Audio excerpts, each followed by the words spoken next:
Look, this is his theme. I don't know. I'm going to have to think of something better. I tell you. What's your name again? Matthew Dickerson. The first non-gay heterosexual mayor at the Dubbo Regional Council. Is that right? Apparently, I'll take your word for it. I hadn't really thought about it, Richard. Well, I thought about it and I thought, this is different. New era. Breaking new ground. No, as I say, it's the Dubbo Regional Council. Correct. Okay, so the first straight mayor. How does that feel?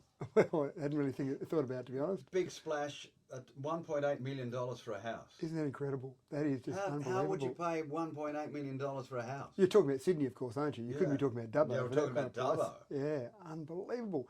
It wasn't that long ago. I remember when a house hit house in town, $500,000. Les Cale's place in Gip Street. Yes. And it was huge news. $500,000. Wow, who would pay that for a house in Dubbo? And I'm not talking about farmland, large tracts of land. It's an urban city house. That's right. And now I think it was a two-storey place, 1.8. wasn't it? No, it's a single story. It's got a tennis court, quite a nice place. Yeah. And yeah, $500,000, we just all were gobsmacked with that. 1.8. And that was only seemingly just a few days ago, Richard, as time flies by. But now 1.8 million looks like a nice house. But the whole thing is, one of the great advantages we have in Dubbo is that we've got cheaper housing than people in Sydney. So our median house price is $435,000.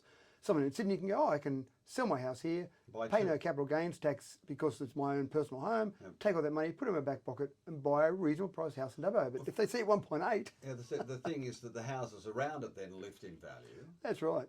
Yeah, but it doesn't mean their value. That's right. It's the dirt that increases in value, not the actual physical The house home. is nothing. Well, the house looks quite nice. Yeah, but the house isn't, it's the land. It's the land value, that's right. Well, that's what you're really paying for in Sydney. In Dubbo, you would say in the past, not so much, but now... Does the VG still exist? Yes, definitely. Do they? Yeah, because they have to do... You still pay on the unimproved land value if you've got land tax to pay, for example, or your rates is all based on the unimproved land value. So that's where the value general comes in. This $1.8 million, does that house or the owners, the previous owners of that house, we don't know who they are, we don't name them anyway, do they pay the same rates as their neighbours? Yeah, the unimproved land value by the Valuer General is on each individual parcel of land. So if the Valuer General said that block of land with no house on it was worth X and the next neighbours was worth X, then they would pay the same rates. If the Valuer General said one was a little bit dearer than the other one, the tricky part from a council perspective is that despite what the Valuer General says amongst all those different rates, we only collect the same pool. That's right. The actual rates might be different from one house to the next, and you might say, oh, mine went up, my neighbours went down, but the pool that we get to collect is usually capped by the government, some sort of rate pegging, but it's the same pool. Matthew, Mayor, why is there such a chasm between rural and street rates? In terms of the rural properties we've got. Why is there such a huge difference? Well, there's a really interesting part of that. You might pay a different amount if you did it on a per square metre basis. The rural properties pay a lot less per square metre because they've got large amounts of land. But then the rural properties typically aren't getting the same services. So in town you might have... And yet they pay for them. Well, they pay for being part of... They pay for a hypothetical pipe that leads to nowhere. Well, they don't have garbage pickup. They still pay for that. Well, then how do you justify all that? They're paying what a rip-off. They're paying less on a per square metre basis. So that's the whole thing. But if you live in a rural property out of town, you got to get your own wheelie bin. You don't get any council services like that. And that's why you're paying less on a per square metre basis. So if you compared a house block that was 1,000 square metres and somewhere out of town that had 25 acres, then, and sorry, I mix up the metric and the imperial, but effectively you are paying less per square metre on that process because you're not getting... Suck it up and get your own rubbish removed. Well, you're not paying for as part of that process for your rubbish removals. You're not paying for all the same services, and sometimes you are because you might be connected to water, you might be connected to sewage. And when we connected, this is going back years ago, Wongarb and Brocklehurst, for example, to water. You've only just put water on some of these places. And then they had to pay for that water. So that was part of the agreement. We said to those villages, yes, we'll connect you to water, but just keep in mind, you have to pay for it when you get it. Last night, committee meeting.